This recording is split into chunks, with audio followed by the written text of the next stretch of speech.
अगला टॉपिक है बच्चों एस्केप वेलोसिटी। नाम से पता चल रहा है डेफिनेशन, एस्केप वेलोसिटी। एस्केप माने भाग जाना है ना। तो escape in terms of gravity अगर हम ऐसी बात करें तो कितनी स्पीड से किसी बॉडी को फेंका जाए कम से कम कि वो अर्थ की ग्रेविटी से पार हो जाए। समझ गए? बात कर रहे थे ना वो ग्रेविटेशनल पोटेंशियल एनर्जी की, कि हम बाहर से अंदर लाए फिर उसी को मान लो वापस फेंकना हो बाहर, तो कितनी स्पीड, जब रॉकेट वगैरह लॉन्च करे जाते हैं या नॉर्मल कोई भी चीज स्पेस में लॉन्च किया जाता है तो एक मिनिमम वेलोसिटी से लॉन्च किया जाता है कि वो अर्थ की ग्रेविटी से सपोज बाहर चला जाए, स्पेस में किसी चीज को भेजना है। तो एक होता है विद इन दी, कुछ रॉकेट होते हैं उनको ग्रेविटी में ही रखना होता है, कुछ होते हैं उनको ग्रेविटी से बाहर रखना होता है। तो escape velocity is the velocity with which a body is thrown vertically upward so that it may just escape from the earth's gravitational field.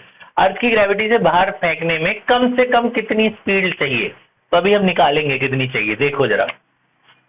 तो ये डेरिवेशन है, अब डेरिवेशन ध्यान से सुनना। मान लेते हैं ये अर्थ है, स्टार्टिंग वही होती है जैसे आप जब फिजिक्स में कोई भी डेरिवेशन करते हो तो जो आप डायग्राम बनाते हो उसी को लिख दिया करो।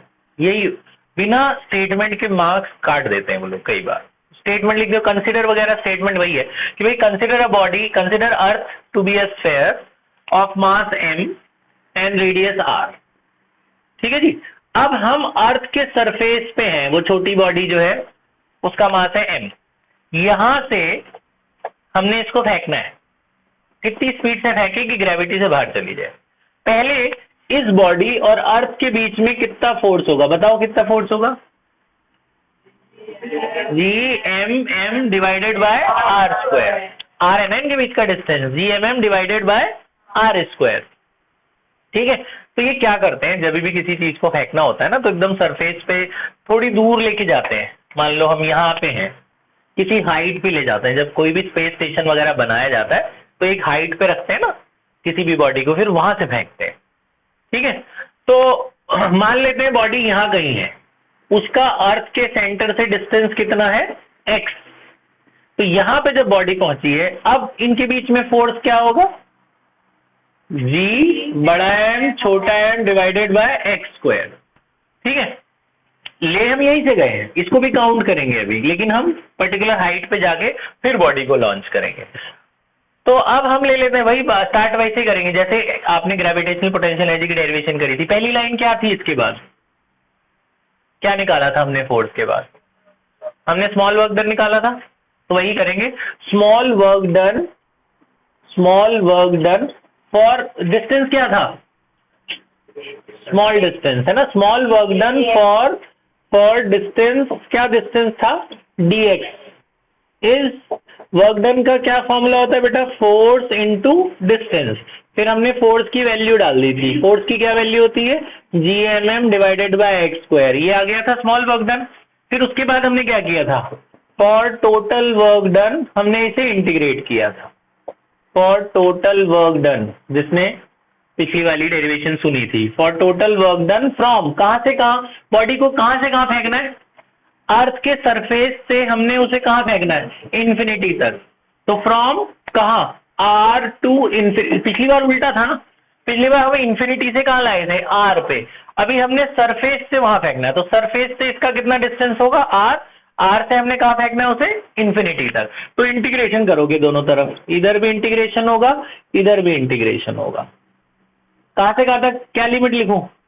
Are to infinity. ये सब चीजें ध्यान रखना, उल्टा उल्टा लिख देते हैं बच्चे, साइन वाइन अलग आ जाता है। समझ रहे हो? पहले हम इन्फिनिटी से लाए थे, ये लोअर लिमिट है या अपर लिमिट है? जहां से जहां लेके जा रहे हो, पहले हम इन्फिनिटी से आर लाए थे, अब हम कहां से कहां फेंक रहे हैं? आर से इन्फिनिटी। अर्थ के सरफेस पे खड़े हैं ना हम, वहां से हम लेके जा रहे हैं इन्फिनिटी तक।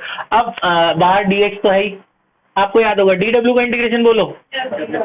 Gmm बाहर, क्या बचा? 1/x square dx। और लिमिट थोड़ा सा छोटा छोटा लिख देता हूं, आर से कहां तक? इन्फिनिटी। हो जाएगा इसका इंटीग्रेशन। क्या होता है इंटीग्रेशन इसका? कैसे हुआ वो पूरा स्टेप बाय स्टेप बताओ भैया, शॉर्टकट ना मारो। 1/x स्क्वायर को ऊपर ले जाते हैं, x की पावर क्या हो जाती है? -2 + 1/-2 + 1। याद है?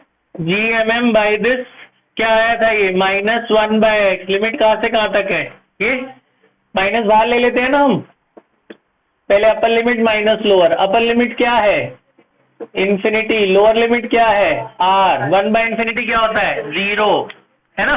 तो वर्क डन आएगा, ये क्या आया g बड़ा m छोटा m, ये 0 हो गया ना, 1/∞ क्या हुआ 0, ये माइनस माइनस प्लस हो जाएगा ना, वर्क डन कितना आया g बड़ा m छोटा m divide by r।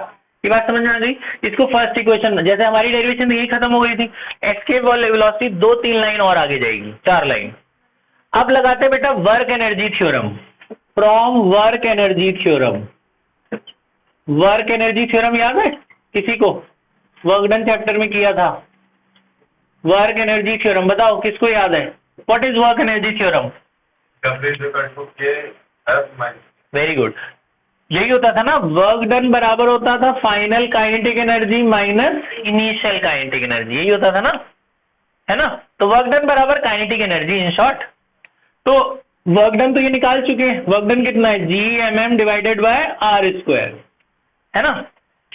Initially तो बॉडी रेस्ट पे थी, इनिशियली बॉडी किस पे थी रेस्ट पे, फाइनल काइनेटिक एनर्जी का क्या फॉर्मूला होता था 12mv², इनिशियल क्या होगी 0, क्योंकि वो तो रेस्ट पे थी। तो देखो ये छोटा m से छोटा m कट गया, यहाँ से 2 ऊपर ले जाओ, क्या होगा 2gm डिवाइडेड बाय r², यहाँ पे क्या बचा v², यहाँ से स्क्वायर हटेगा, उधर क्या लगेगा रूट, लगा दूं, तो यहाँ से स्क्वायर हटा के इधर लगा देता हूँ रूट। बच्चों ये जो वेलोसिटी आई है ना, इसे ही एस्केप वेलोसिटी कहते हैं।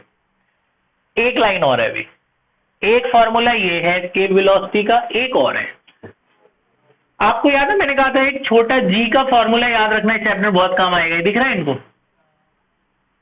नहीं दिख रहा, बताओ छोटे g का फॉर्मूला बताओ, पिछली में किया था Gm/r², छोटे g का क्या फॉर्मूला था Gm/r², याद है। यहां से Gm निकाल के यहां डाल दो। अच्छा ये वर्क डन में स्क्वायर नहीं था, वर्क डन में स्क्वायर नहीं था ना, यहाँ पे स्क्वायर लगाया था, स्क्वायर हटाओ। अच्छा यहाँ से Gm निकालो, Gm की वैल्यू कितनी आएगी Gr², ये यहाँ डालो, बोलो ऊपर वाले Gm को मैं हटा रहा हूं, ये डाल रहा हूं, क्या वैल्यू है Gr² डिवाइड बाय r, एक r से एक r कट गया। तो ये है फॉर्मूला जो ज्यादा यूज होगा 2gr, ये एस्केप वेलोसिटी का फाइनल फॉर्मूला, ये भी है, ये भी यूज होगा, लेकिन ज्यादा ये यूज होता है।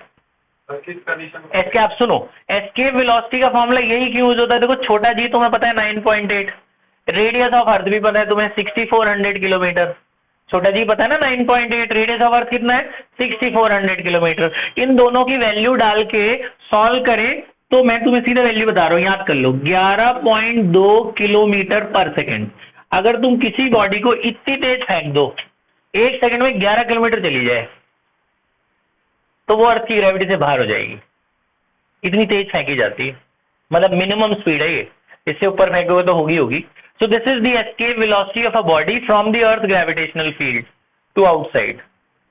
तो ये escape velocity की वैल्यू है, फॉर्मूला ये है। दो फॉर्मूले बेटा, दोनों में से फाइनली ये यूज होता है, ये भी यूज हो सकता है। बात समझ में क्या करना है, पहले वर्क डन निकाल लेना है, फिर वर्क डन किसके बराबर करना है काइनेटिक एनर्जी के, है ना। Work done changes into kinetic energy, क्योंकि बॉडी जा रही है तो काइनेटिक एनर्जी आएगी, तो वर्क एनर्जी थ्योरम लगाना, यहाँ से आपको वेलोसिटी मिल जाएगी। पॉज कर दे बेटा।